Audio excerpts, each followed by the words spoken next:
Tiga, empat, lima, enam, tujuh, delapan. Tiga, dua, tiga, empat, lima, enam, tujuh, delapan. Empat, dua, tiga, empat, lima, enam, tujuh, delapan. Satu, dua, tiga, empat, lima, enam, tujuh, delapan.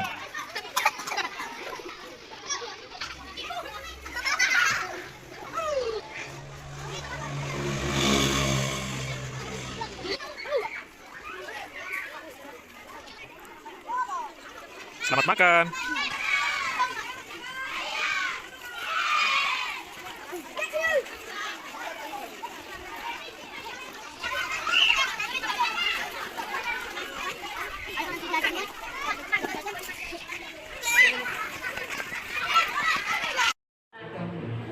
Dah.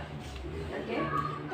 Horas, selamat siang kepada Bapak Ibu guru, terutama Ibu kepala sekolah.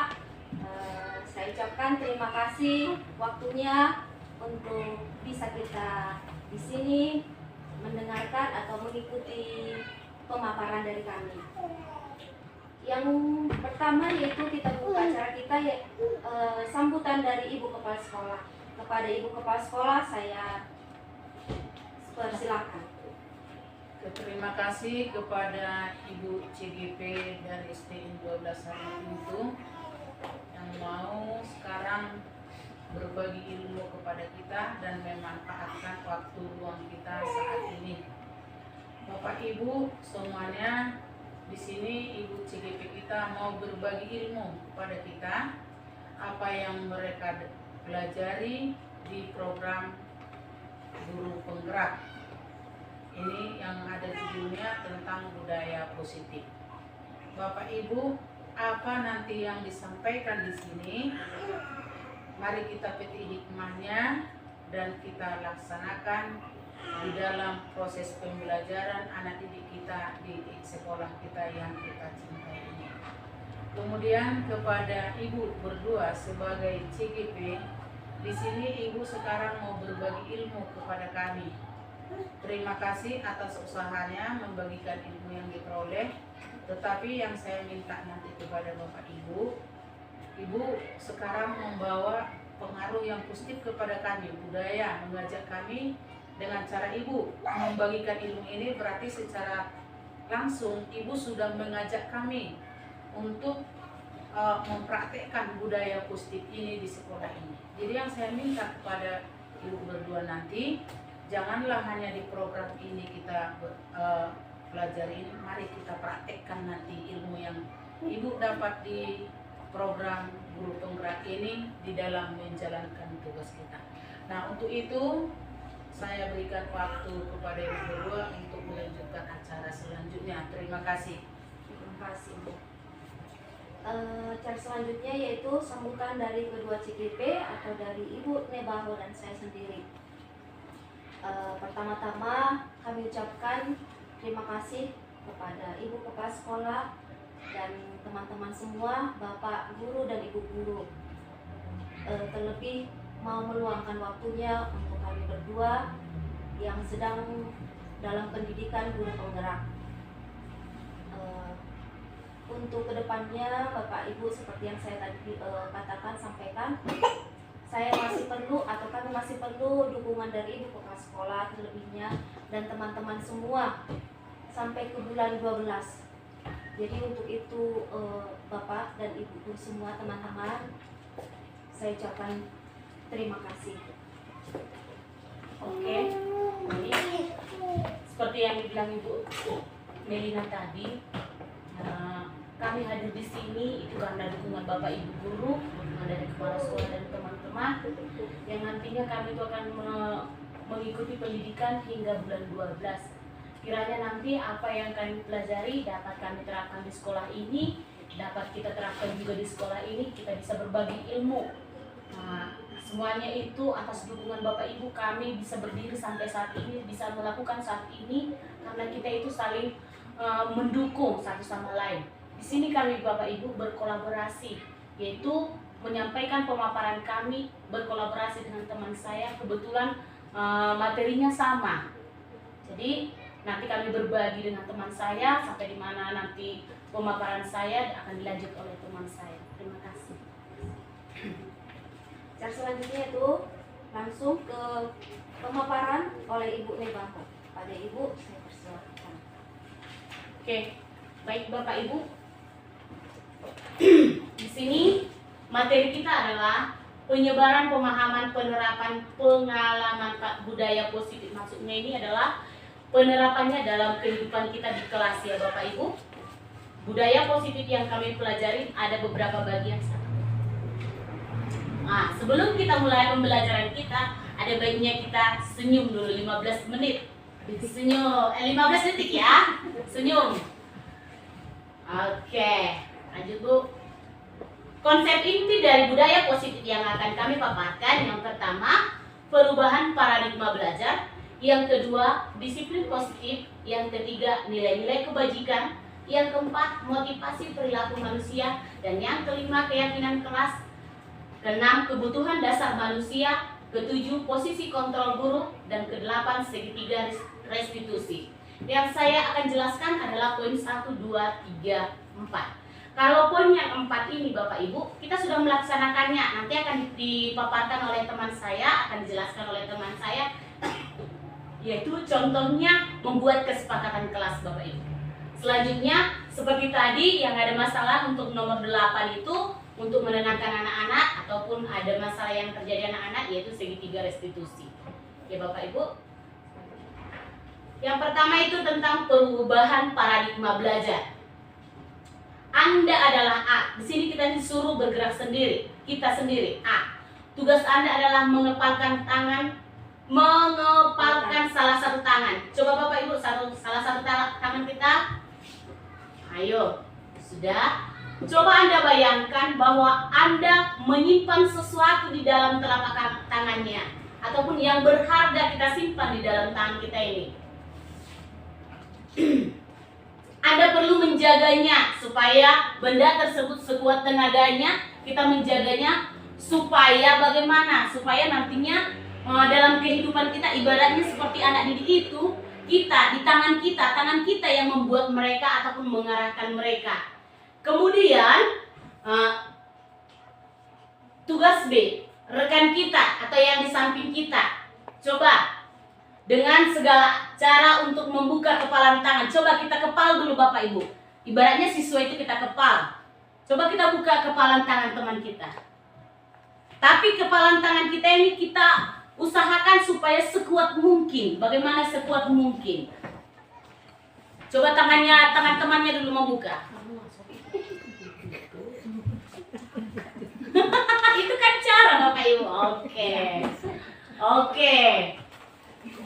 Kan kalau kita itu mau membukanya kan ada cara. Bisa dibujuk. Ayo buka dulu tangannya. Bisa juga menghardiknya, memarahi. Woi, buka. Nah, dimuruki kan?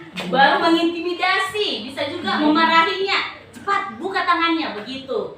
Ibaratnya di tangan kita ini anak didik, kita yang membentuknya. Oke, dari tangan yang tadi bisa juga kita menggelitinya supaya dibuka, ya kan? Bahkan bisa menawari, kita tawari uang ataupun imbalan supaya nantinya dibuka kepalan tangannya. Oke, selanjutnya, apakah Anda atau B membuka kepalan tangan Anda? Mengapa? Alasan Anda membuka kepalan tangan Anda. Ya. Lanjutnya, apakah Anda atau B menutup kepalan tangan? Mengapa? Apa alasan Anda atau B tetap menutup kepalan tangan Anda? Selanjutnya, dalam kegiatan ini sesungguhnya siapa yang memegang kendali atau kontrol untuk membuka tangan atau menutup kepalan tangan? Coba Bapak Ibu, siapa yang bisa menjawab? Siapa yang menjadi kontrolnya? Diri sendiri. Terutama tadi, siapa kita yang memegang kontrol?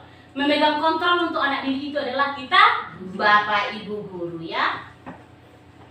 Lanjut dulu. Miskonsepsi tentang teori kontrol, ilusi guru mengontrol murid. Selanjutnya, semua penguatan positif, efektif, dan bermanfaat. Ilusi bahwa kritik membuat orang merasa bersalah dapat menguatkan karakter. Ini sering terjadi. Memang seperti halnya saya sendiri sering terjadi budaya positif ini. Tetapi setelah saya pelajarin modul 14 ini tentang budaya positif, saya sudah mulai mengarahkannya ke budaya positif. Tapi doakan Ibu Kepala Sekolah dan Bapak Ibu, saya bisa melakukannya. Sering memang kita lakukan, tapi karena ada sebagian anak didik yang kurang respon, ada juga anak didik yang terlalu aktif, sehingga penerapan untuk budaya positif ini susah untuk kita buat maksimal. Tapi akan kita lakukan step by step ataupun perlahan-lahan, ya Bapak Ibu.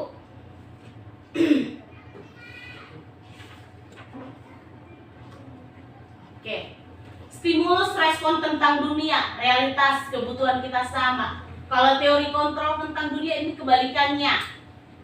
Kebutuhan manusia itu berbeda. Dari stimulus respon ini berbeda dengan teori kontrol yang kita lakukan. Yang selanjutnya, semua orang melihat hal yang sama. Ada juga kebalikannya, setiap orang memiliki gambaran yang berbeda-beda. Selanjutnya, kita mencoba mengubah orang agar berpandangan sama dengan kita. Tetapi ada juga kita itu berusaha memahami pandangan orang lain tentang dunia. Perilaku buruk dilihat sebagai suatu kesalahan. Semua perilaku memiliki tujuan. Saya bisa mengontrol orang lain, kebalikannya Anda tidak bisa mengontrol orang lain. Selanjutnya, pemaksaan ada pada saat bujukan gagal. Kan kalau ada kita itu kadang dibujuk nggak mau, ujung-ujungnya pemaksaan, ataupun sering kita itu mengintimidasi.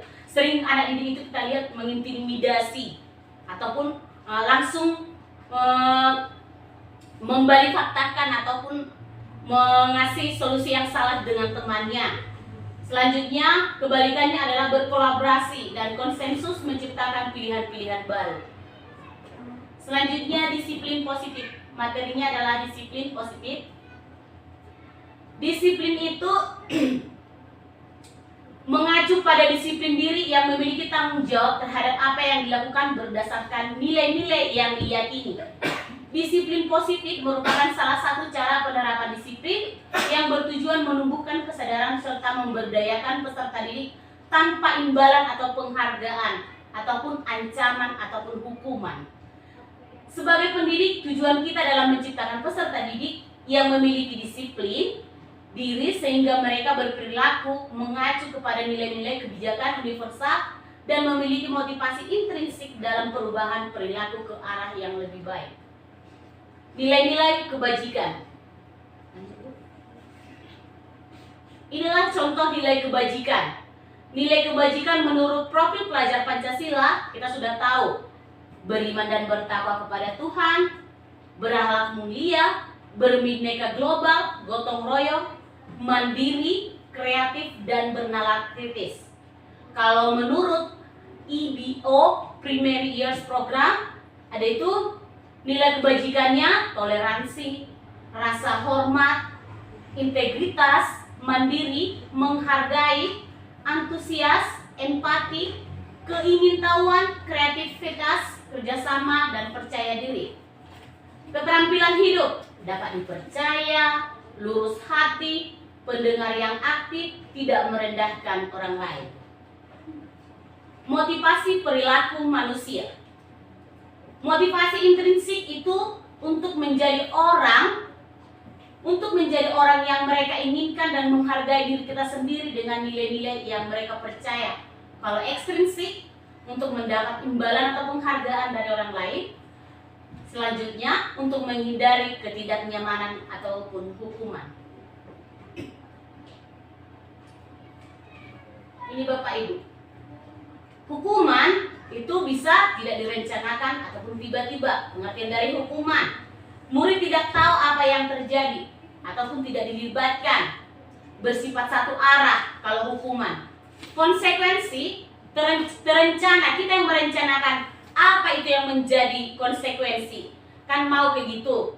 Kalau tidak melaksanakan piket kelas, ada baiknya kita buatlah konsekuensinya, dia itu harus menyapu 2 hari. Itu bukan hukuman, itu adalah konsekuensi. Karena kita kan merencanakan dulu. Kita rencanakan dulu sama peserta didik. Contoh, adalah keyakinan kelas kita itu. Kita buatlah melaksanakan disiplin, melaksanakan piket. Nah, kalau tidak dilaksanakan piketnya berarti ada konsekuensi, bukan hukuman ya Bapak Ibu. Murid tetap dibuat tidak nyaman. Walaupun ada konsekuensi, murid itu tidak merasa nyaman. Tapi walaupun konsekuensi itu tercipta dari orang itu juga, dari kita sendiri dengan kita berdiskusi dengan mereka. Restitusi, proses menciptakan kondisi bagi murid untuk memperbaiki kesalahan. Selanjutnya proses kolaboratif yang mengajarkan murid untuk mencari solusi sendiri. Kalau restitusi ini Bapak Ibu ada 3 tahapan, nanti akan dijelaskan lebih lanjut oleh teman saya mengenai restitusi. Ada baiknya kita itu melakukan restitusi Bapak Ibu untuk mengenai permasalahan peserta didik, baik itu yang tidak melaksanakan kesepakatan kelas, baik itu yang mengganggu teman, baik itu yang tidak mengerjakan PR atau piket. Ya Bapak Ibu, kita melaksanakan restitusi. Kita lihat Bapak Ibu, di sini sudah ada hukuman, sesuatu yang menyakitkan harus terjadi, membuat anak-anak sakit. Bisa juga kita itu memberikan hukuman fisik, hasil anak-anak itu merasa sakit ya kan, untuk jangka waktu yang lama. Bisa juga mengakibatkan trauma, anak membenci kedisiplinan, paksaan, karena hukuman mereka itu merasa terpaksa ataupun paksaan, mendorong anak menyakiti diri sendiri. Konsep diri yang buruk, anak belajar untuk menyembunyikan kesalahan. Karena hukuman ini mereka itu belajar untuk menyembunyikan kesalahan mereka. Mereka itu tidak ada lagi nilai kebajikan untuk kejujuran. Marah, rasa bersalah, dipermalukan, mereka juga merasa dipermalukan. Mereka merasa tidak dihargai oleh teman ataupun orang lain. Kalau konsekuensi, sesuatu yang harus terjadi membuat anak merasa tidak nyaman dalam jangka waktu yang pendek. Kalau hukuman lebih lama. Kalau konsekuensi, tetap anak itu, siswa itu tidak merasa nyaman. Anak menghargai disiplin, stimulus ataupun tanggapannya ada, mendorong anak agar menyesuaikan diri, konsep diri yang baik. Anak belajar untuk mematuhi peraturan, kehilangan hak, dibuat tidak nyaman, diasingkan untuk sementara. Kalau konsekuensi lebih ringan dia. Kan konsekuensi apalah nanti kita itu membuat konsekuensi ataupun berupa hukuman, tapi dia kalau hukuman ini tidak direncanakan apa yang menjadi hukumannya. Tapi kalau konsekuensi yang sering kita lakukan itu adalah ada rencananya. Ada kita rencanakan apalah nanti konsekuensi jika kamu tidak melakukan piket ataupun jika kamu tidak melaksanakan kesepakatan ataupun keyakinan. Begitu yang sering Bapak Ibu. Hukuman, kita lihat lagi Bapak Ibu contoh dari konsekuensi. Mencatat 100 kali di dalam buku kalimat saya tidak akan terlambat lagi. Ini kan sering kita buat itu karena terlambat ke sekolah untuk konsekuensinya. Contoh hukuman, lari mengelilingi lapangan basket ataupun lapangan kita ini, itu adalah hukuman. Membersihkan coretan yang dibuat di meja tulis. Sering Bapak Ibu ada yang ditipek-tipek, kita suruh dibersihkan, itu konsekuensi. Murid diminta untuk push up, itu hukuman karena tidak menggunakan masker ke sekolah. Mengganti kertas tugas teman yang telah dicoret-coret. Itu adalah contoh konsekuensi. Menjemur di lapangan, itu adalah contoh dari hukuman. Contoh lagi hukuman, murid diminta bertelanjang kaki atau tidak memakai alas kaki, tidak memakai sepatu sepanjang hari karena tidak menggunakan sepatu warna hitam sesuai peraturan sekolah. Hukuman, berdiri di depan kelas, itu juga contoh hukumannya Bapak Ibu, sambil mengangkat satu kaki karena tidak bisa menjawab pertanyaan, itu contoh hukuman. Konsekuensi, membersihkan tumpahan air di meja tulis karena tersenggol pada saat belajar. Kan mau kayak gitu, botol minumnya tertumpah, kita suruh ayo bersihkan. Kamu yang menjatuhkannya sekarang bersihkan. Itu juga contoh konsekuensi. Selanjutnya, kehilangan 10 menit jam istirahat untuk mengerjakan tugas karena terlambat datang dan tertinggal pelajaran selama 10 menit. Konsekuensi juga, duduk di bangku di pinggir lapangan pada jam istirahat, tidak diizinkan bermain dengan teman oleh guru piket karena mencederai teman. Saat bermain di lapangan, terlambat hadir di pembelajaran daring di pembelajaran 15 menit dan diminta untuk tinggal 15 menit sesudah kelas usai. Itu contoh dari konsekuensi. Selanjutnya akan dilanjut oleh teman saya tentang keyakinan kelas. Ibu, tapi sebelum kita ke keyakinan kelas, ada baiknya kita masih briefing dulu. Bapak Ibu, mari kita berdiri. Berdiri Bapak Ibu. Berdiri sini ya. Siap. Oke. Pikir-pikir bang.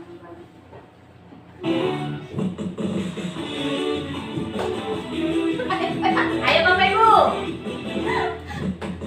Tiki-tiki bang, tiki-tiki boom. Tiki-tiki bang, tiki-tiki boom. Tiki-tiki bang, boom. Tiki-tiki bang, tiki-tiki boom. Tiki-tiki bang, tiki-tiki boom. Tiki-tiki bang, boom.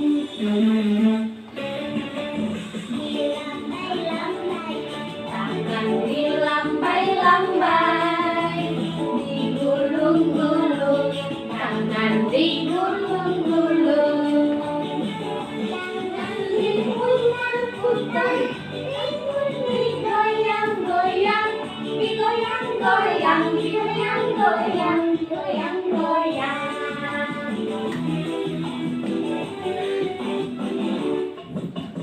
Tiki-tiki bang, tiki-tiki bum.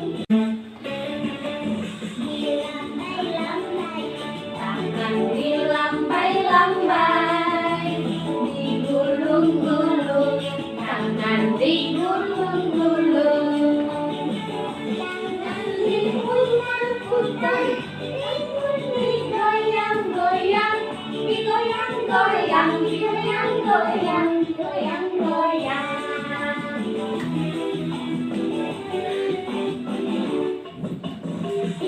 tiki bang bang, tiki boom, tiki bang bang, tiki boom, bang bang boom boom, bang bang boom, tiki bang bang boom. Saya anak yang sehat, saya anak yang kuat, anak yang cerdas dan pintar, berakhlak mulia.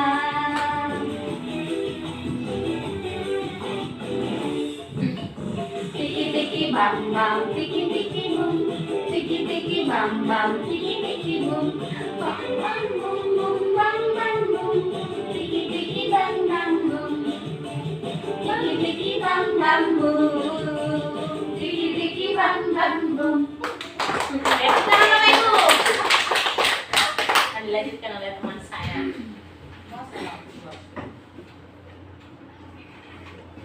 Oke, terima kasih. Sekarang mengenai keyakinan kelas. Nah, Bapak Ibu, keyakinan kelas.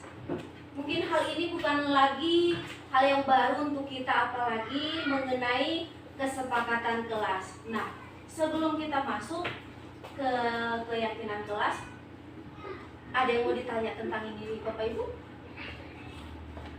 Atau langsung saja ya? Keyakinan kelas dan kesepakatan kelas. Mungkin di kelas kita sudah kita buat kesepakatan kelas. Kesepakatan kelas dengan keyakinan itu sama tapi beda, beda tapi sama. Kesepakatan kelas adalah hal yang mau dikerjakan atau mau dilaksanakan antara guru kelasnya dengan siswa, saling memberikan pendapat dan disepakati bersama.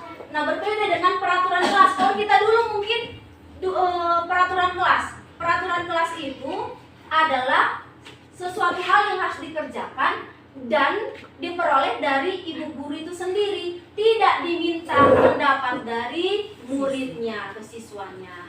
Nah, berbeda seperti yang diterangkan Ibu Nebaho tentang hukuman dan konsekuensi. Nah, itu dia. Hukuman itu kenapa lebih sakit? Karena apabila kita berikan hukuman atau sesuatu yang mau dilakukan, si anak ini tidak mau melaksanakan atau merasa terpaksa. Karena apa? Yang kita lakukan tidak sesuai dengan apa yang diinginkannya. Jadi jika ada hal yang di kelas itu tidak sesuai dengan yang kita sepakati, ada hukumannya atau konsekuensinya, si anak tidak berberat hati lagi. Karena apa? Karena yang sudah kita sepakati antara si anak dengan kita sudah disepakati bersama dan tidak boleh dilanggar.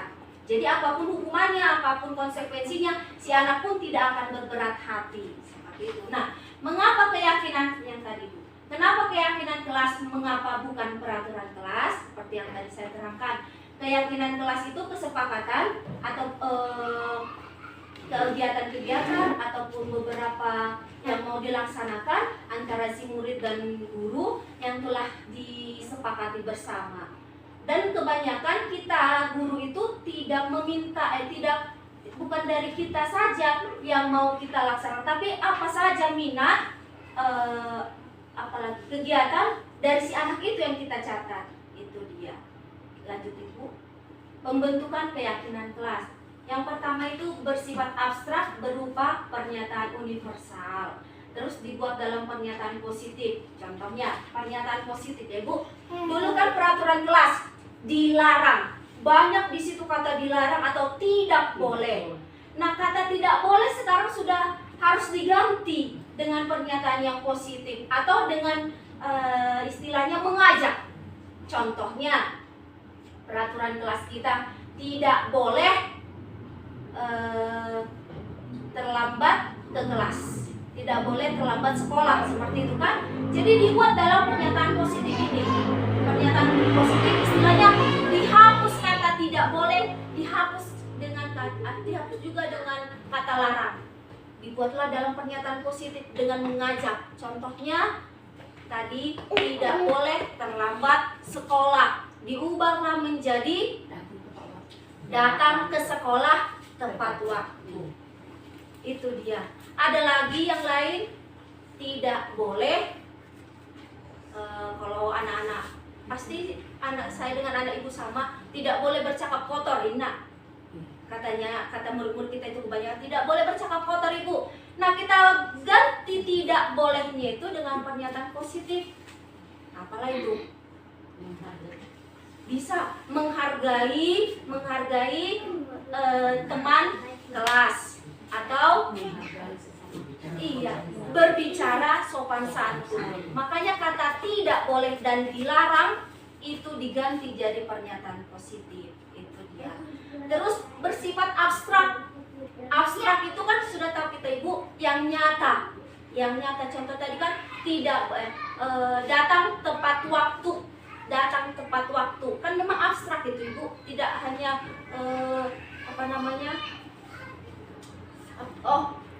salah. Konkret kan lawan katanya abstrak. Abstrak itu yang berupa pernyataan universal. Perkataan itu yang bisa dibayangkan dan bersifat bersama-sama, menyeluruh, universal. Itu maksudnya. Baru sedikit saja agar mudah diingat. Sedikit saja, tidak usah panjang-panjang.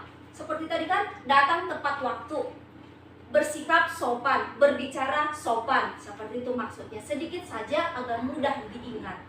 Sesuai dengan kondisi kelas dan sekolah, sehingga mudah diterapkan semua warga. Baru sekolah atau warga kelas dilibatkan saat membuat keyakinan kelas. Nah, dilibatkan, Ibu. Jadi hukuman dan konsekuensi seperti tadi, walaupun kita beri konsekuensinya, si anak jadi tidak berberat hati, tidak merasakan sakit hati. Karena apa? Karena sudah dilibatkan dirinya, dan dari dirinya sendiri kita minta apa yang mau dibuat konsekuensinya. Itu dia. Lanjut, Ibu. Contoh keyakinan kelas 1. Setiap anggota kelas perlu belajar. Yang kedua, setiap anggota kelas perlu senang. Setiap anggota kelas perlu melakukan tugas. Setiap anggota kelas perlu saling menghargai. Setiap anggota kelas perlu merasa aman. Jadi tidak ada lagi kata tidak boleh, dilarang. Tidak boleh mengganggu kawan, diganti jadi setiap anggota kelas perlu saling menghargai. Terus setiap anggota kelas perlu merasa aman karena yang diganggunya. Seperti itu. Jadi kata dilarang, kata tidak boleh diganti seperti ini, Ibu, maksudnya kalimat positif. Nah, contoh keyakinan kelas 4. Karena beda dari kelas 1, pemikiran kelas 1 kan masih rendah. Jadi seperti itu, setiap anggota kelas harus begini.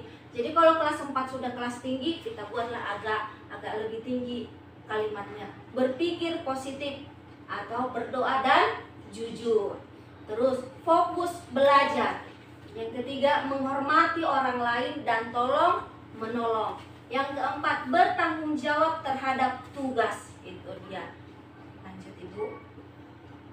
Kebutuhan dasar manusia. Sekarang kebutuhan dasar manusia. Kebutuhan dasar manusia maksudnya apa? Segala sesuatu yang kita lakukan untuk mendapatkan apa yang kita inginkan.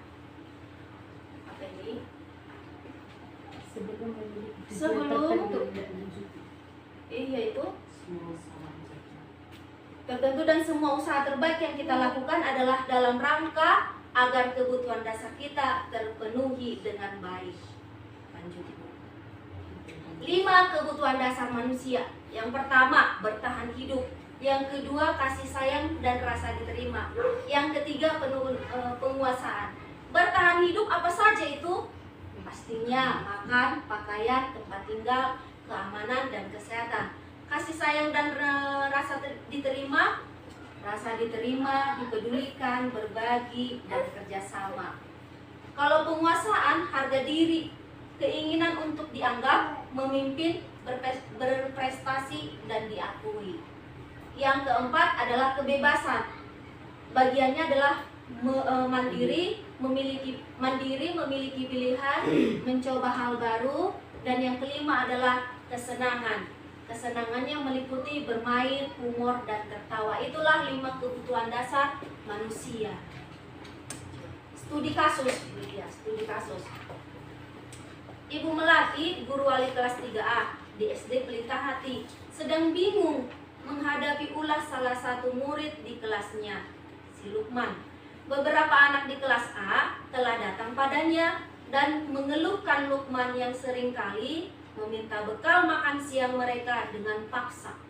Jika Anda menghadapi situasi seperti itu, berarti apa yang Anda lakukan? Mengapa?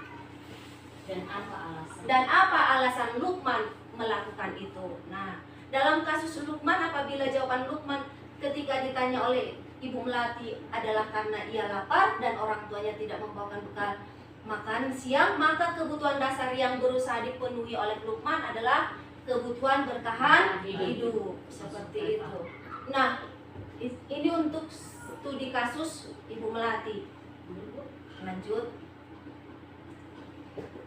Apabila alasannya mengambil bekal temannya karena ia merasa senang temannya jadi memperhatikan dia, ketika temannya melapor tindakan itu pada gurunya, dan gurunya memberitahu orang tuanya sehingga orang tuanya jadi memperhatikan dia, maka kebutuhan dasar yang sedang dipenuhi Luqman adalah kebutuhan dan kasih sayang serta rasa diterima. Apabila jawaban Luqman adalah dia merasa hebat karena temannya jadi takut dengan dia dan menuruti keinginannya, maka sebetulnya Luqman sedang berusaha memenuhi kebutuhan dasarnya adalah penguasaan. Bila jawaban Luqman dalam kasus di atas adalah bahwa dia merasa bosan dengan bekal makanan yang dibawakan dibuat ibunya dari rumah, karena ibunya selalu membawakan bekal yang sama. Oleh karena itu dia ingin mencoba makanan teman-temannya yang beraneka ragam. Maka Luqman sedang berusaha memenuhi kebutuhan akan kebebasan. Terus bila Luqman menjawab bahwa dia melakukannya karena iseng saja dan dia dan dia menikmati makan siangnya dengan kesal karena diambil makanannya dan menurut dia ekspresi teman-temannya itu lucu, maka berarti Luqman sedang berusaha memenuhi kebutuhannya akan kesenangan. Seperti itu Ibu. Kan kadang kita, tapi kebanyakan memang tidak ada seperti ini. Yang biasanya itu anak didik kita kalau tidak membawa bekal itu karena tidak dibawa. Iya, tidak dibekalkan oleh orang tua. Jadi dia mau merasa kesenangan. Iya, tapi Ibu, kebanyakan memang karena tidak dibekalkan oleh orang tuanya. Jadi apabila ada seperti ini Ibu, kasusnya, studi kasusnya, jawabannya berarti inilah yang perlu kebutuhan yang mau kita kasih. Seperti itu, mengenai kebebasan, kesenangan, penguasaan, kasih sayang dan rasa terima. Dan itu posisi kontrol guru. Nah, seperti yang tadi dijelaskan Ibu Debaho, seharusnya seperti ini. Ketika kita mengepal tangan kita si A dan rekan kita si B membuka kepalan kita dengan cara dibujuk, apalagi menghardik, digelitiki. Nah, sebenarnya maksudnya itu Ibu, kepalan tangan ini adalah anak didik kita. Kepalan tangan ini adalah anak didik kita, seperti itu. Nah, ketika kita berusaha membuka, ada yang mungkin berhasil karena kita lebih besar dari anak didik, ada yang tidak. Jadi posisi kontrol guru, kita itu tidak boleh mengontrol anak. Maksudnya, pengontrolan itu adalah dari dirinya sendiri. Kita hanya mengarahkan gitu. Jadi kita mengarahkan agar dia bisa mengontrol dirinya. Posisi guru itu tidak apa istilahnya itu ya Bu, kita itu tidak mengarahkan anak-anak sesuai dengan keinginan kita, tapi apa keinginan anak didik kita itu yang kita arahkan. Itu maksudnya posisi kontrol guru. Lanjut Ibu. Nah, 5 posisi kontrol guru: penghukum, pembuat merasa bersalah, pemantau, teman, dan manajer. Jadi bukan maksud pengontrol itu kalau kita arahkan ke kanan sesuai dengan keinginan kita ke kanan, kalau ke kiri, bukan seperti itu maksudnya. Jadi posisi kontrol itu sebagai penghukum, pembuat merasa bersalah, pemantau, sebagai teman, dan sebagai manajer. Pada saat kapankah kita penghukum? Pada saat kapankah kita pembuat merasa bersalah? Pada saat kapanlah kita sebagai pemantau? Pada saat kapanlah kita sebagai teman dan sebagai manajer? Contoh penerapan 5 posisi kontrol guru. Kasus: siswa tidak memakai atribut lengkap saat upacara bendera. Nah, kalau sebagai penghukum kita beri hukuman hormat pada bendera selama 1 jam. Kalau membuat merasa bersalah, beberapa kali ibu atau bapak harus memberitahu berapa kali? Beberapa kali lagi ibu atau bapak harus memberitahu kamu. Kamu selalu saja mengecewakan ibu atau bapak. Itu membuat merasa bersalah. Teman, ayo dong, ikuti aturan sekolah. Tolong bantu bapak, tolong bantu ibu ya, sekali ini saja. Itu sebagai teman. Sebagai pemantau, kamu sudah melanggar peraturan sekolah. Kamu tahu konsekuensinya. Sebagai manajer, kira-kira bagaimana kamu memperbaiki kesalahanmu? Itu dia. Nah, dari kelima ini sudah sering kita lakukan seperti ini. Yang pertama sekali, apabila murid itu baru memang pertama sekali melakukan kesalahan, dan mungkin langsung Bapak menghukumkan ibu. Tapi biasanya kalau sudah berkali-kali, maka tangan dilambai-lambai, digulung-gulung, tangan digulung-gulung, diputar-putar, digoyang-goyang, digoyang-goyang, digoyang-goyang, digoyang-goyang.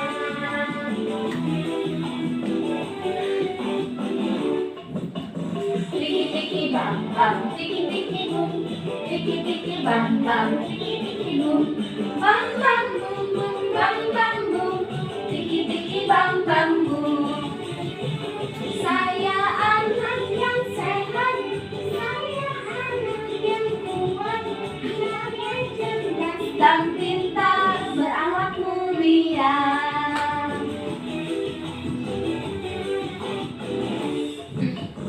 Tiki-tiki bam bam, tiki-tiki boom, tiki-tiki bam bam, tiki-tiki boom, bam bam boom boom, bam bam boom, tiki-tiki bam bam boom, tiki-tiki bam bam boom, tiki-tiki bam bam boom. Tangan Ibu. Akan dilanjutkan oleh teman saya.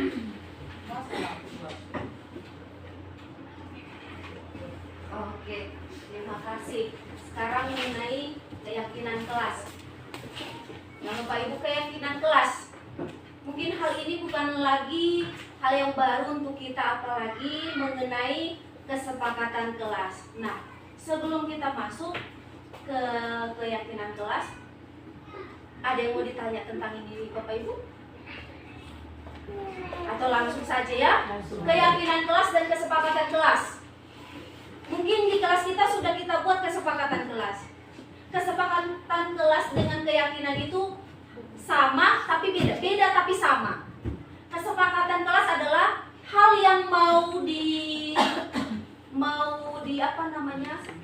dikerjakan atau mau dilaksanakan antara guru kelasnya dengan siswa, saling memberikan pendapat dan disepakati bersama. Nah, berbeda dengan peraturan kelas. Kalau kita dulu mungkin peraturan kelas. Peraturan kelas itu adalah sesuatu hal yang harus dikerjakan dan diperoleh dari ibu guru itu sendiri, tidak diminta pendapat dari muridnya atau siswanya. Nah, berbeda seperti yang diterangkan Ibu Nebaho tentang hukuman dan konsekuensi. Itu dia. Hukuman itu kenapa lebih sakit? Karena apabila kita berikan hukuman atau sesuatu yang mau dilakukan, si anak ini tidak mau melaksanakan atau merasa terpaksa. Karena apa? Yang kita lakukan tidak sesuai dengan apa yang diinginkannya. Jadi jika ada hal yang di kelas itu tidak sesuai dengan yang kita sepakati, ada hukumannya atau konsekuensinya, si anak tidak berberat hati lagi. Karena apa? Karena yang sudah kita sepakati antara si anak dengan kita sudah disepakati bersama dan tidak boleh dilanggar. Jadi apapun hukumannya, apapun konsekuensinya, si anak pun tidak akan berberat hati. Seperti itu. Nah, mengapa keyakinan yang tadi? Kenapa keyakinan kelas, mengapa bukan peraturan kelas? Seperti yang tadi saya terangkan. Keyakinan kelas itu kesepakatan atau kegiatan-kegiatan ataupun beberapa yang mau dilaksanakan antara si murid dan guru yang telah disepakati bersama. Dan kebanyakan kita guru itu tidak meminta, bukan dari kita saja yang mau kita laksanakan, tapi apa saja minat, apalagi kegiatan dari si anak itu yang kita catat. Itu dia. Lanjut Ibu. Pembentukan keyakinan kelas. Yang pertama itu bersifat abstrak berupa pernyataan universal. Terus dibuat dalam pernyataan positif. Contohnya pernyataan positif ya Bu. Dulu kan peraturan kelas dilarang. Banyak di situ kata dilarang atau tidak boleh. Nah, kata tidak boleh sekarang sudah harus diganti dengan pernyataan yang positif atau dengan istilahnya mengajak. Contohnya peraturan kelas kita tidak boleh terlambat ke kelas, tidak boleh terlambat sekolah, seperti itu kan. Jadi dibuat dalam pernyataan positif ini. Pernyataan positif istilahnya dihapus kata tidak boleh, dihapus juga dengan kata larang. Dibuatlah dalam pernyataan positif dengan mengajak. Contohnya tadi tidak boleh terlambat sekolah, diubahlah menjadi datang ke sekolah tepat waktu. Itu dia. Ada lagi yang lain, tidak boleh kalau anak-anak, pasti anak saya dengan anak ibu sama, tidak boleh bercakap kotor, Ina. Katanya, kata murid-murid kita itu kebanyakan tidak boleh bercakap kotor Ibu. Nah, kita ganti tidak bolehnya itu dengan pernyataan positif. Apalah itu? Bisa menghargai teman kelas atau berbicara sopan santun. Makanya kata tidak boleh dan dilarang itu diganti jadi pernyataan positif. Itu dia. Terus bersifat abstrak. Abstrak itu kan sudah tahu kita Ibu, yang nyata. Yang nyata contoh tadi kan tidak datang tepat waktu. Datang tepat waktu. Kan memang abstrak itu Ibu, tidak hanya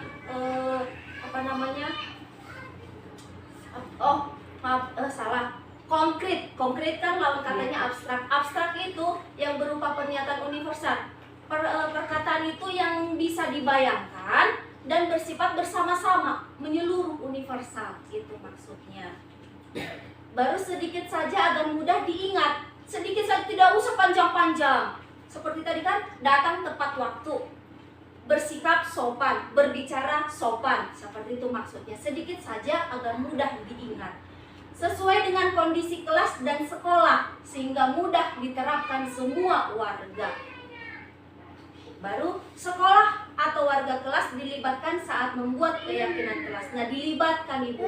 Jadi hukuman dan konsekuensi seperti tadi, walaupun kita beri konsekuensinya, si anak jadi tidak berberat hati, tidak merasakan sakit hati. Karena apa? Karena sudah dilibatkan dirinya, dan dari dirinya sendiri kita minta apa yang mau dibuat konsekuensinya. Itu dia. Lanjut Ibu. Contoh keyakinan kelas 1.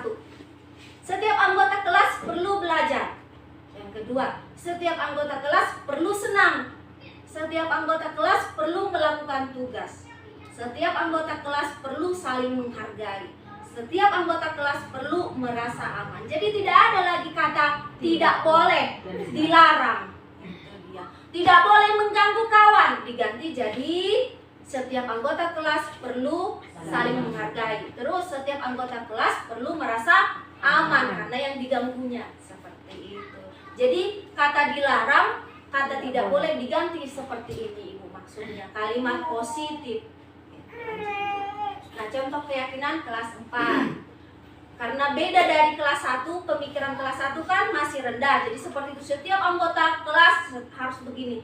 Jadi kalau kelas 4 sudah kelas tinggi, kita buatlah agak lebih tinggi kalimatnya. Berpikir positif atau berdoa dan jujur. Terus fokus belajar. Yang ketiga, menghormati orang lain dan tolong menolong. Yang keempat, bertanggung jawab terhadap tugas. Itu dia. Lanjut Ibu. Kebutuhan dasar manusia. Sekarang kebutuhan dasar manusia. Kebutuhan dasar manusia maksudnya apa? Segala sesuatu yang kita lakukan untuk mendapatkan apa yang kita inginkan. Apa ini? Sebelum iya itu tertentu dan semua usaha terbaik yang kita lakukan adalah dalam rangka agar kebutuhan dasar kita terpenuhi dengan baik. Lanjut Ibu. 5 kebutuhan dasar manusia. Yang pertama, bertahan hidup. Yang kedua, kasih sayang dan rasa diterima. Yang ketiga, penguasaan. Bertahan hidup apa saja itu? Pastinya makan, pakaian, tempat tinggal, keamanan dan kesehatan. Kasih sayang dan rasa diterima, dipedulikan, berbagi dan kerjasama. Kalau penguasaan, harga diri, keinginan untuk dianggap, memimpin, berprestasi dan diakui. Yang keempat adalah kebebasan. Bagiannya adalah mandiri, memiliki pilihan, mencoba hal baru, dan yang kelima adalah kesenangan. Kesenangannya meliputi bermain, humor, dan tertawa. Itulah 5 kebutuhan dasar manusia. Studi kasus, ini dia, studi kasus. Ibu Melati, guru wali kelas 3A di SD Pelita Hati, sedang bingung menghadapi ulah salah satu murid di kelasnya, si Lukman. Beberapa anak di kelas A telah datang padanya dan mengeluhkan Lukman yang seringkali meminta bekal makan siang mereka dengan paksa. Jika Anda menghadapi situasi seperti Ibu Melati, apa yang Anda lakukan? Mengapa? Dan apa alasan Lukman melakukan itu? Nah, dalam kasus Lukman, apabila jawaban Lukman ketika ditanya oleh Ibu Melati adalah karena ia lapar dan orang tuanya tidak membawakan bekal makan siang, maka kebutuhan dasar yang berusaha dipenuhi oleh Lukman adalah kebutuhan bertahan hidup. Seperti itu. Nah, ini untuk studi kasus Ibu Melati. Lanjut. Apabila alasannya mengambil bekal temannya karena ia merasa senang temannya jadi memperhatikan dia, ketika temannya melapor tindakan itu pada gurunya dan gurunya memberitahu orang tuanya sehingga orang tuanya jadi memperhatikan dia, maka kebutuhan dasar yang sedang dipenuhi Lukman adalah kebutuhan dan kasih sayang serta rasa diterima. Apabila jawaban Lukman adalah dia merasa hebat karena temannya jadi takut dengan dia dan menuruti keinginannya, maka sebetulnya Lukman sedang berusaha memenuhi kebutuhan dasarnya adalah penguasaan.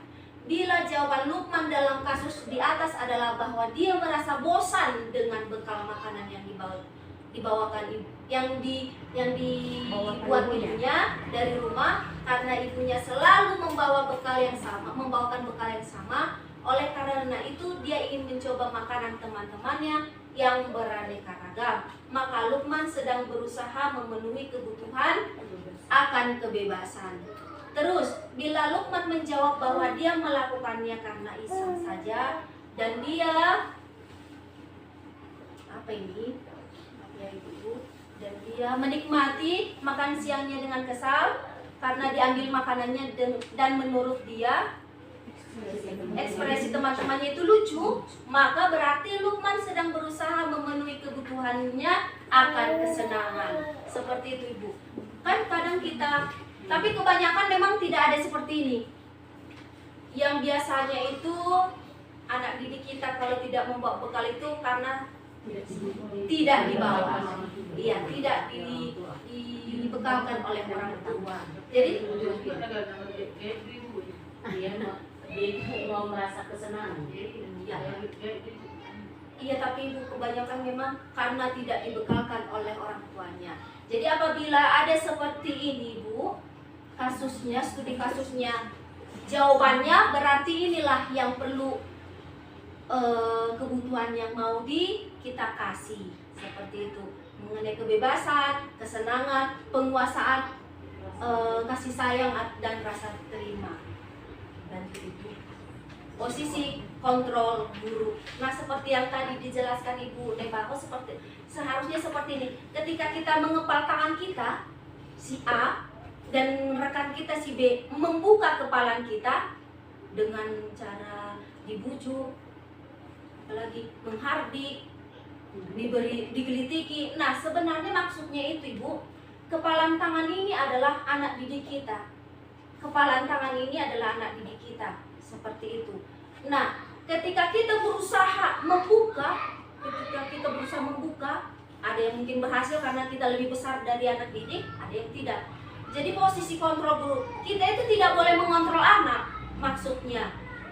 Pengontrolan itu adalah dari dirinya sendiri. Kita hanya mengarahkan gitu. Jadi kita mengarahkan agar dia bisa mengontrol dirinya. Posisi guru itu tidak apa istilahnya itu ya, Bu? Kita itu tidak mengarahkan anak-anak sesuai dengan keinginan kita. Tapi apa keinginan anak didik kita itu yang kita arahkan. Itu maksudnya posisi kontrol guru. Lanjut, Ibu.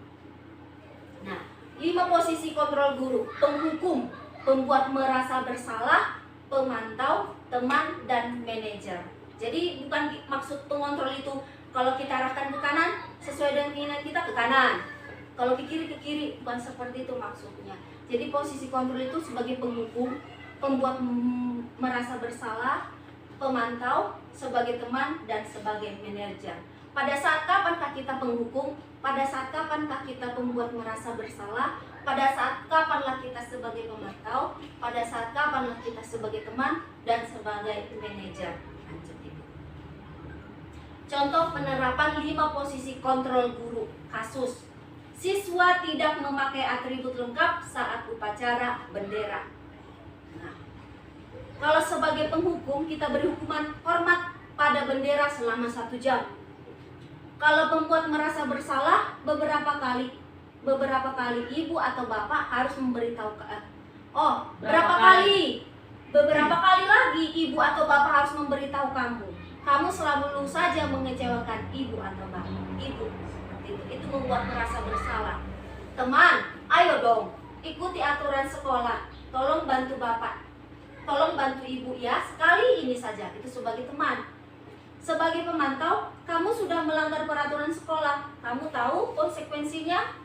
Sebagai manajer, kira-kira bagaimana kamu memperbaiki kesalahanmu? Itu dia.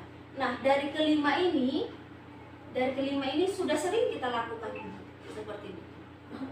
Yang pertama sekali, apabila murid itu baru memang pertama sekali melakukan kesalahan, dan mungkin langsung Bapak menghukumkan Ibu. Tapi biasanya kalau sudah berkali-kali, maka yang kedua adalah selain rasa sakit hati adalah jadi benci, menimbulkan rasa benci terhadap guru tersebut. Itu dia. Tanpa didengar penjelasan si anak, Bapak Doni langsung menjudge atau langsung menghukum di si Lukman tanpa melakukan segitiga restitusi. Seperti itu. Sebenarnya memang kata kasarnya sudah sering kita lakukan ini. Kita tanya menstabilkan identitasnya, baru memvalidkan kesalahannya itu yang tindakan yang salah. Tapi jarang sekali apa konsekuensinya, menanyakan keyakinan yang telah disepakati. Itu saja. Ada yang mau ditanya?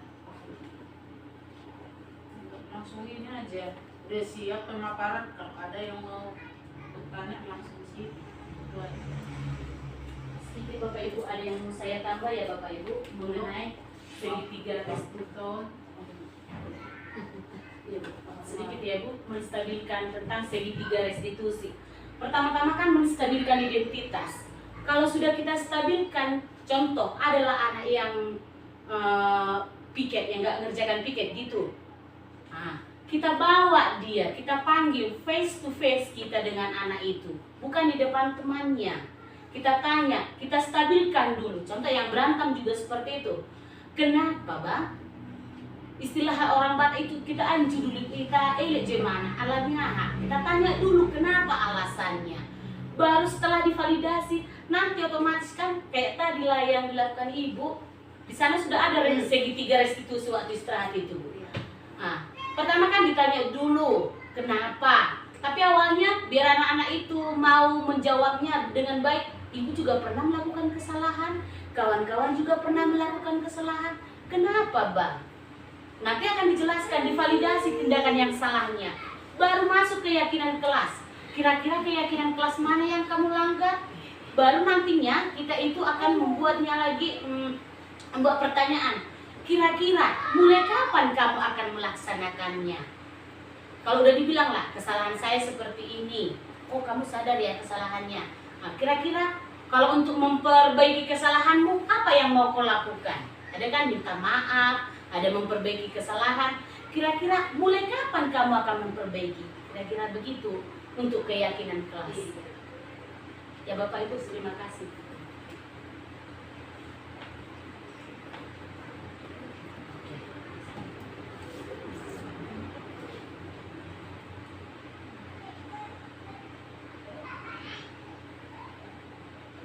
Oke, terima kasih.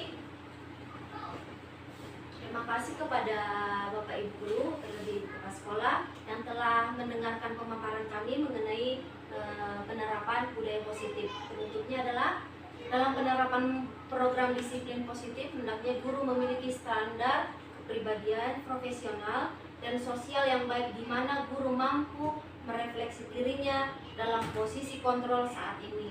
Bagaimana perjalanan dirinya sebagai manajer yang menuntun muridnya menjadi insan yang mandiri, merdeka, dan bertanggung jawab untuk mencapai kebahagiaan. Terima kasih, saya ucapkan. Terima kasih. Masuklah sesi jawab itu.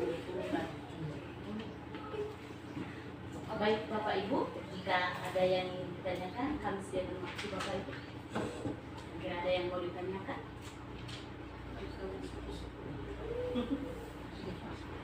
Apa nih? Apa? Oke, Bapak Ibu, kita sudah mendengarkan pemaparan dari teman kita. Cuman saya ingin bertanya, antara hukuman dan konsekuensi, mana yang kita dahulukan?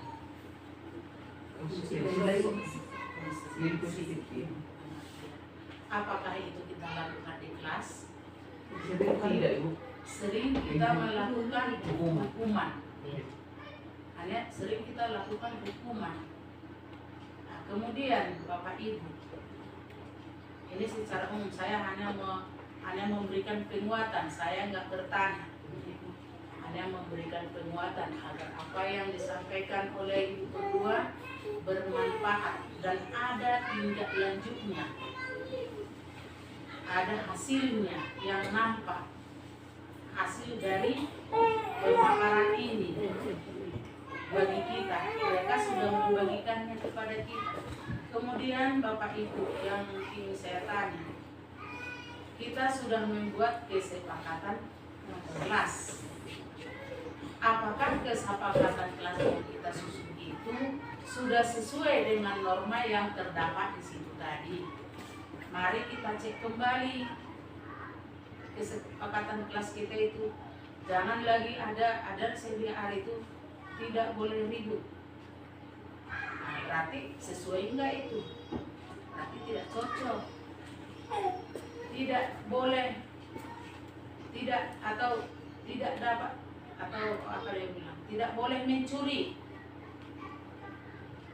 Benar enggak itu? Mari kita refleksi lagi itu. Mari kita evaluasi lagi keyakinan kelas kita itu masing-masing, supaya sesuai. Memang ini yang diminta di dalam kurikulum Merdeka. Kemudian mengenai tadi 5 posisi kontrol guru, ya kan? Ada tadi itu, kontrol guru. Posisi kontrol guru. Di mana posisi kita sekarang di situ?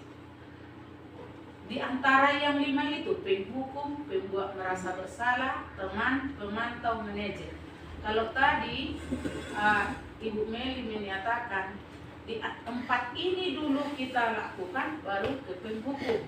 Kalau menurut saya yang 3 dulu yang pertama, menurut saya itu sebab yang langkah pertama itu harus sebagai teman dulu kita, harus sebagai teman, kemudian baru kita alihkan. Kemudian manajer itu udah bagaimana dia supaya memahami, barulah berulang-ulang kita masuk ke penghukum.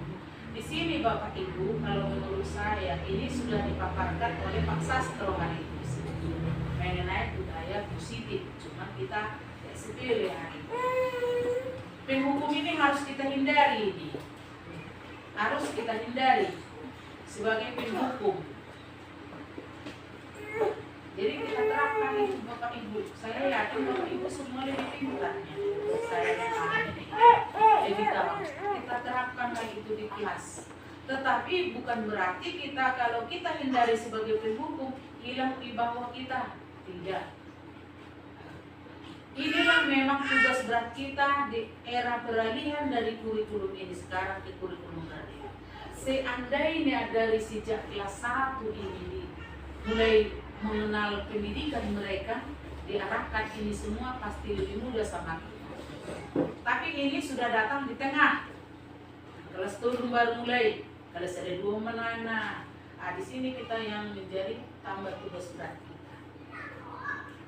Karena peralihannya itu memang segala sesuatu yang peralihan itu agak sulit. Jadi ini mari kita terapkan. Kalau bisa kita hindarilah sikap sebagai penghukum. Kadang memang kalau sudah di luar batas itu kadang apalagi menghadapi siswa yang banyak kita gampang ini muncul emosinya ini. Nah, itu yang bisa saya tambahkan tadi seperti yang saya katakan. Saya enggak memberikan pertanyaan, hanya saya memberikan penguatan kepada kita agar kegiatan kita ini membuahkan hasil yang baik yang dapat kita terapkan di kelas kita masing-masing. Kemudian bagi ibu berdua, kalau ini kan udah kayak ada 2 materi ini tadi, 1 disiplin positif, baru kesepakatan kelas. Karena waktu kita ambil itu dari pulang jam sekolah, coba kemana apa nggak bisa kalau contohnya hari ini tentang budaya positifnya, besoknya dulu mengenai keyakinan kelas itu nggak bisa disambung videonya supaya jangan terlalu lama. Langsung lanjut karena di bagian dari disiplin positif dengan keyakinan kelas itu. Karena kalian ada berdua maksudku. Kalau dipenggal dulu sambungan besok nggak boleh. Enggak. Itu satu materi. Ya 1 materi pun bisa kita sampaikan di dalam 2 pertemuan. Sama halnya kayak kita mengajar di kelas. Kalau bisa. Nah kalau ini oke lah. Untuk lain kali lah maksudku supaya jangan. Kemudian Bapak Ibu, kalau coba harus ada ya, jangan hanya diam kita duduk, jangan gitu. Tolong mari kita respon. Karena ini yang harus kita terapkan di kelas kita masing-masing. Karena sering saya perhatikan itu belum ada apa-apanya yang kita lakukan ini. Belum. Kulit-kulitnya, sisik-sisiknya pun belum ada. Belum ada. Jadi tolong Bapak Ibu, kalau ada pemaparan dari teman-teman kita, kita ikuti dan coba kita terima. Jangan sulit kita menerima info-info yang positif itu tadi. Nah, itu harus kita terima, kita lakukan. Memang banyak yang sudah tentang budaya positif, banyak sekali itu sudah kita lakukan di sekolah ini. Cuma enggak kita dokumenkan. Contohnya kayak salam pagi, itu budaya positif itu. 3S itu. Kemudian beribadah, budaya positif itu. Salaman ketika mau pulang, menyanyikan lagu rohani, menyanyikan lagu wajib, itu budaya positif itu semua. Menguti sampah, budaya positifnya itu semua. Cuma kelemahan kita di mana? Itu aku bolak-balik saya sampaikan itu memang di pertemuan kami itu semua kami lakukan. Cuma pendokumentasiannya, memasukkan ke kurikulum itu belum bisa kami masukkan. Jadi itu mari kita tugas kita bersama Bapak Ibu. nanti tentang ini sudah kita dapat, udah 2 ini apa materi, udah 2 tahap ini materinya budaya positif dari Pak Sastro, kemudian mereka berdua ini harus adalah hasilnya di kelas kita kayak mana, harus nampak kita lakukanlah itu. Memang kalau, tapi itulah seperti tadi memang agak sulit sama kita ini apalagi orang Batak ini, tapi kalau sudah kita biasakan pasti bisa. Sama halnya dulu kita memulai kegiatan ini sambil lihat sampah langsung ambil itu. Pertamanya sangat sulit, tetapi lama-lama mereka terbiasa. Jadi Bapak Ibu, mari ini kita biasakan budaya positifnya ini. Dan salah satu lagi contoh dari mana biar kita bisa berhasil ini, pertamanya adalah dari perilaku kita sendiri. Itu biar bisa kita melakukan menerapkan budaya positif itu, agar budaya positif yang kita terapkan itu berhasil sama anak didik kita, itu harus kita dari diri kita dulu. Katakan dan kita pakai dulu. Bikin apa nak? Kenapa jadi? Aku perusahaan yang udah terakhir. Kalau dulu kebayangkan aku ketika fixnya aku sehatnya tangan udah dulu. Mungkin selesai. Tapi kalau setelah saya aku itulah yang bisa saya sampaikan. Semoga apa yang kita lakukan hari ini dapat kita praktekkan dan bermanfaat. Ya, ulang dari saya. Terima kasih.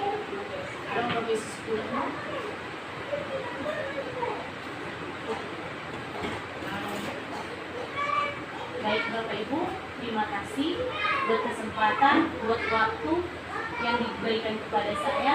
Sedikit yang saya perlu tambahkan tadi mengenai 5 posisi kontrol. Ada baiknya Bapak Ibu kita melakukannya adalah sebagai manajer. Kalau pembuat rasa bersalah, anak-anak itu nanti ada juga efek negatifnya. Pembuat sebagai teman juga otomatis hanya kita saja yang ditakuti kalau sebagai teman.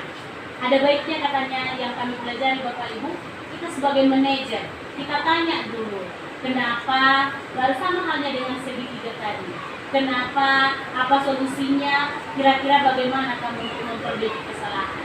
Sedikit dulu ya. Di antara yang 5 ini, tadi yang saya tanya, mana yang betul pertama. Kalau kita kan kita bersahabat, itu udah kita praktekkan dia sebagai teman dulu itu. Berarti langsung sekali saya. Ini memang harus sekaligus. Ada yang bisa terpisah ini dari yang menghukum itu. Kalau yang angkat ini harus sejalan ini. Iya, itu maksud saya. iya.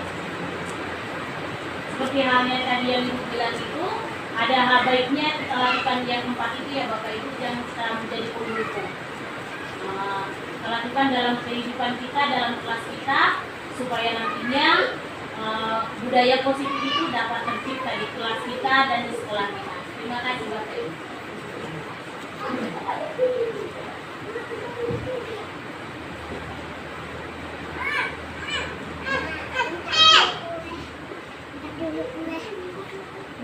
Tak ada kuliah.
Disiplin itu artinya adalah membuat diri kita menjadi lebih baik. Kalau disiplin positif adalah membuat diri kita yang menjadi baik dalam hal yang positif. Contohnya apakah itu? Contohnya apakah itu? Yang pertama adalah, yang paling utama adalah waktu. Disiplin apa? Waktu. Iya. Mungkin ibu juga sama aja dengan kalian. Harus datang bagaimana? Tepat waktu. Betul. Nah, sebelumnya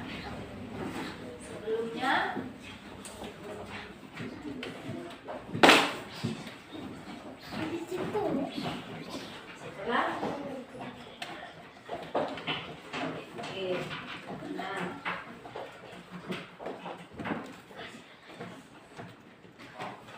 salah satu disiplin positif adalah mengenai kesepakatan kelas.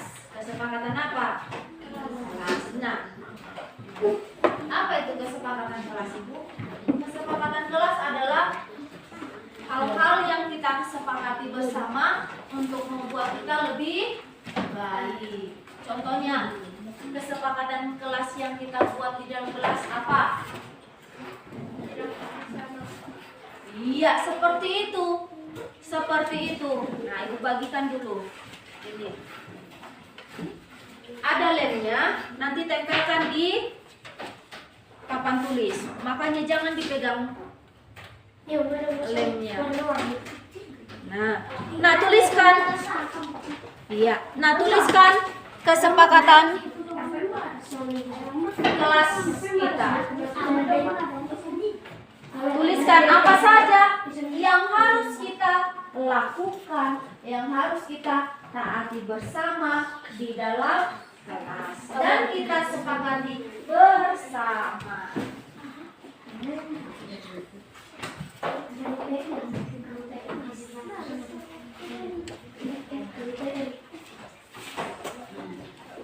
Ayo tulis.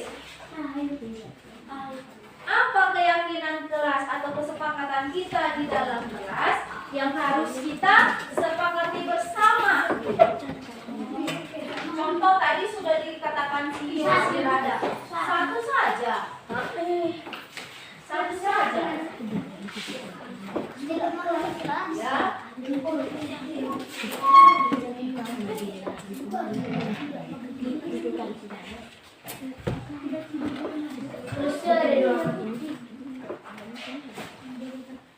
Oke.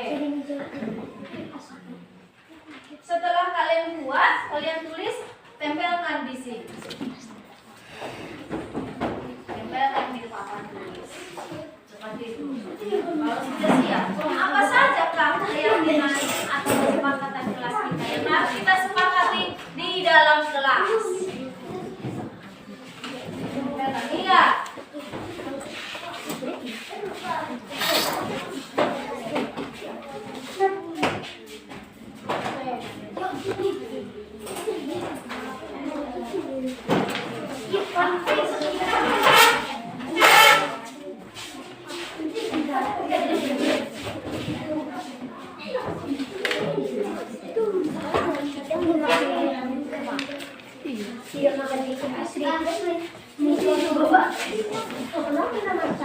Saya menjaga wanita.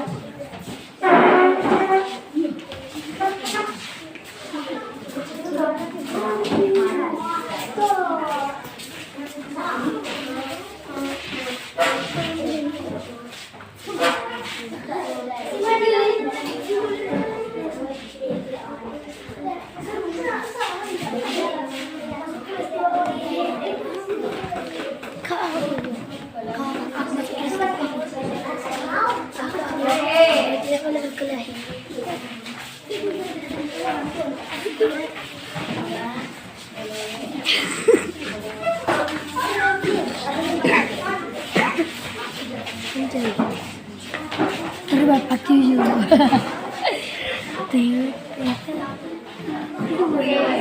Sudah semua? Sudah semua? Belum? Sudah. Nah, Ibu baca satu-satu. Yang pertama, mengerjakan PR tepat waktu. Yang kedua, tidak boleh makan di kelas. Yang ketiga, tidak berkata kotor atau bercakap kotor. Yang keempat, tidak makan di kelas kalau sama dengan dia. Yang kelima, saling menjaga ketertiban kelas. Yang keenam, tidak boleh berkelahi. Terus tidak boleh tidur di kelas. Oh, terus tidak makan di kelas sama. Terus sama juga tidak makan di kelas, masuk kelas tepat waktu, datang tepat waktu, mengerjakan tugas tepat waktu, tidak tidur di kelas sama, menjaga kebersihan kelas sama juga yang di sini, masuk kelas tepat waktu, masuk kelas tepat waktu, datang tepat waktu, dilarang makan, masuk apa ini? Masuk kelas tepat waktu, tidak makan di kelas, datang tepat waktu, tidak makan. Hanya ini saja yang kalian tahu?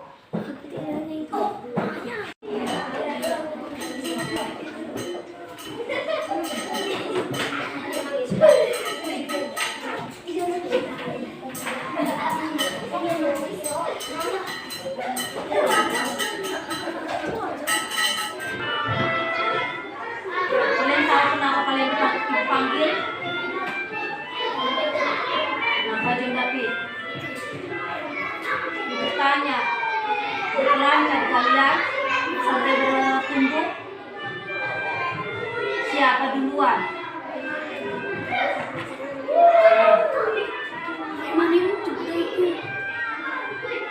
Habis itu? Nanti itu buku tersebut Facebook ini apa ada gue masuk ke YouTube buku tersebut. Bertanya dulu. Betulnya yang kalian lakukan itu?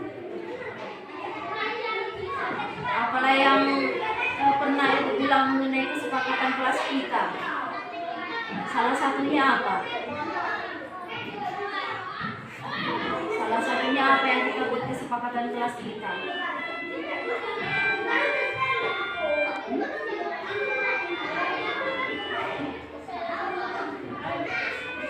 Tidak boleh atau jangan membuat keributan dengan berkelahi. Berkelahi. Sifatmu David dengan sifatmu Mikael samanya. Tidak mau tersinggung sedikit pun. Kalau tersinggung sedikit, sudah mengajak berkelahi. Ibu di sini tidak mau mengambil atau menuduh siapa duluan yang salah. Sini ibu mau mencari solusi. Kalau sudah berkelahi, bagaimana?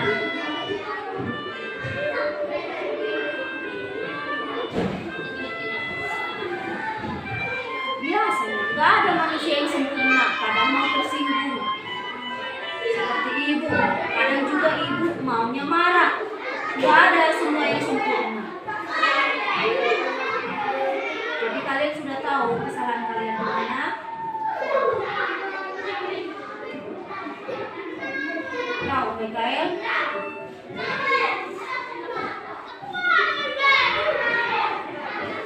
Mau jadi apa kalau misalnya kalian berantem? Mau jadi tukang hijau? Iya? Jadi bagaimana solusinya? Kalau berantem kita atau berkelahi bagaimana? Jadi Mikael? Minta maaf, bilang lagi.